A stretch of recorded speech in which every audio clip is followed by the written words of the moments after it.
Good evening, everybody. Barack Obama, one of the greatest politicians of our days, said, we are the first generation to address the climate change and the last one who should and can make something against it. This is for you some food for thought while I am trying to rearrange my speech, because my friend, the President of the National Committee of Croatia, with his rich speech covers more or less everything I wanted to tell to you. So it's very difficult for me, but I'll try my best. I couldn't understand what he said because I followed this artificial intelligence. There are only two problems. Lady, you realize I am speaking very slowly, so there's no mistakes there. I mean, as a Greek, I speak also very fast normally. So there are two issues with artificial intelligence. My name has been translated to Papailiou. So I'm not Papailiou, I am Papailiou. And then CIGRE becomes cigarette. So we don't smoke in CIGRE, actually. I have never smoked in my life. But I have to tell you also another story. Actually, I just came last night from the national conference in Turkey, in Ankara, and I had no plans to be here tonight. This would have been a great mistake. It is my friend Goran Slipac who convinced me to come. You know Goran? It is very difficult to say no to him, extremely difficult to say no to him. But I am happy he insisted because I am totally impressed. I mean, this is a huge hall. I mean, Croatia is not the biggest country of the world, but to see so many people, I heard 1,200 participants, this is probably world record for a CIGRE conference per number of inhabitants of a country. And I see still a lot of people standing there. Listen, there are some chairs here around. Why don't you come closer? Come closer. There are some chairs here around. So it's unbelievable. And this shows you how important the issues we are addressing in CIGRE are today. Another reason I am happy I came, I learned a lot about history. You know, being Greek, I am very much interested in history. And I am still teaching at two German universities, in Stuttgart and in Dresden, and on overhead lines. And on introductory lecture, I always tell the people that the first high voltage AC transmission line, it was built from near Stuttgart to Frankfurt am Main, 1891. Now today, Goran had arranged a tour through Šibenik, which is a great city. I enjoyed it very much, and I had a tour guide.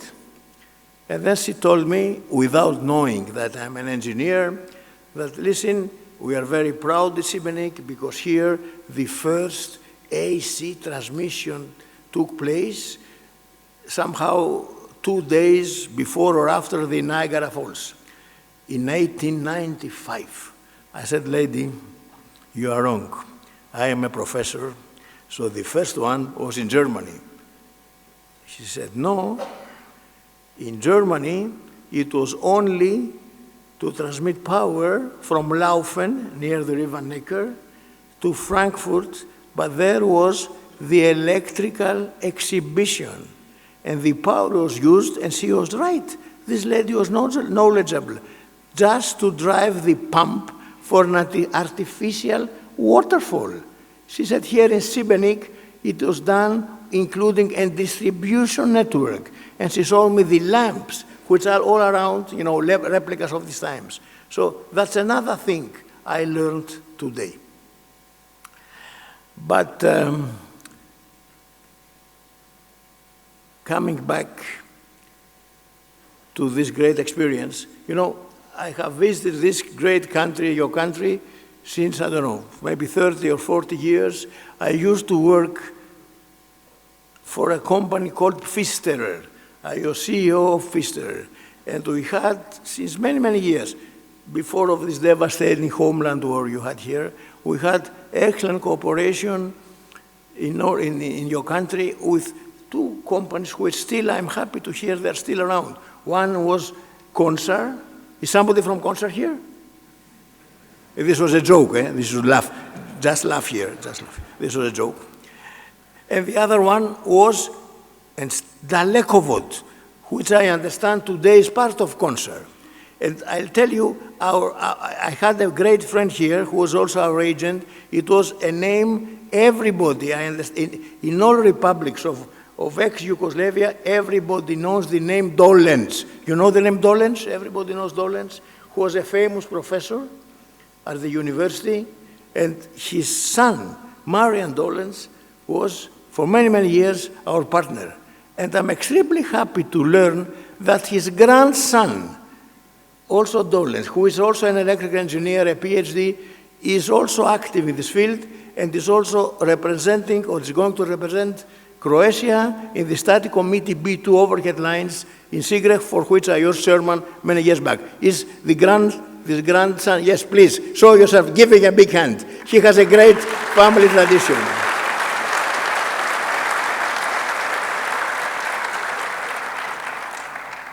Let me come back to the original issue I want to talk about to you, which, as I said, was masterly covered.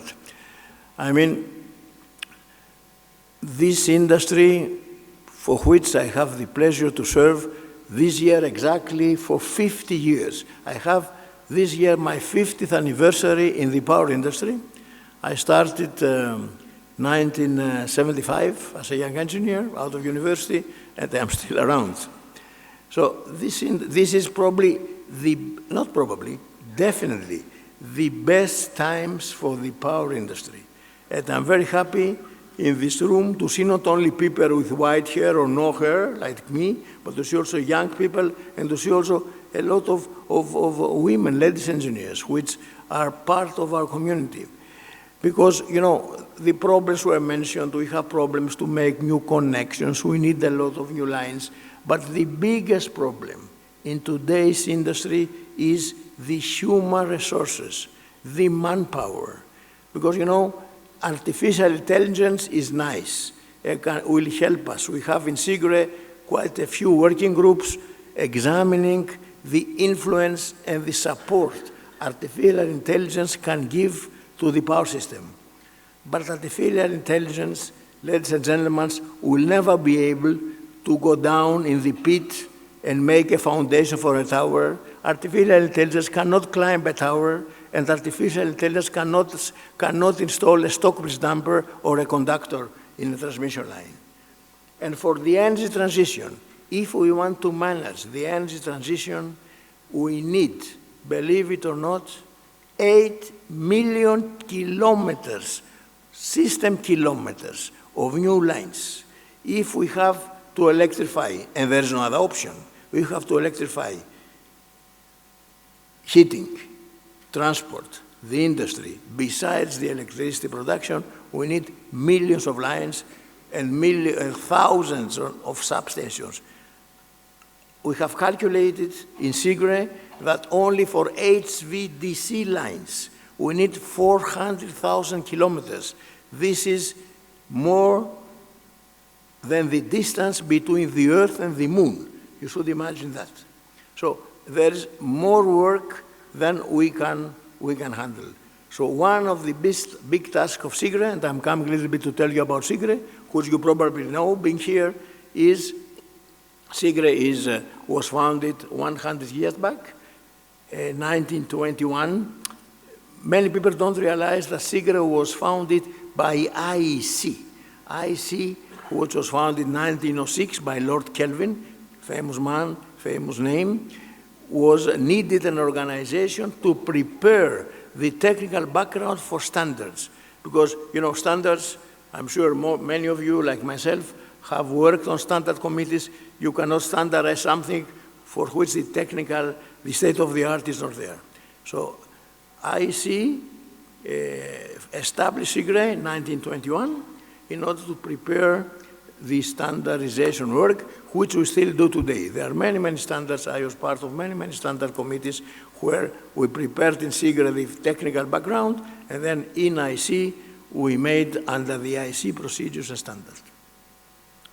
So CIGRE is 100 years old and has been always covering things which have been, on the center of the interest. Around in the middle of the century, last century, it was the electrification of territories. Then after the Second World War, there were the big interconnections. In the 80s, there were the electricity markets, the opening of the markets. And in this century, it was, of course, the energy transition. CIGRE has more than 300 working groups. We produce, 100 technical brochures every year. We have, actually, I started it 10 years back. We have our green books, which are a series of books covering specific aspects. Let's say we have a green book. The first one, which I edited, was this green book on overhead lines.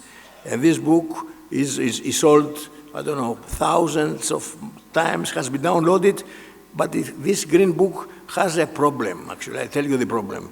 The green book has 19 chapters. It was originally planned to have 20 chapters, but somebody who is sitting in this room did not deliver on time. Kresimir Bakic, he promised me now he'll deliver the 20th chapter on standards. Please support him with a big hand to help me to give my last chapter.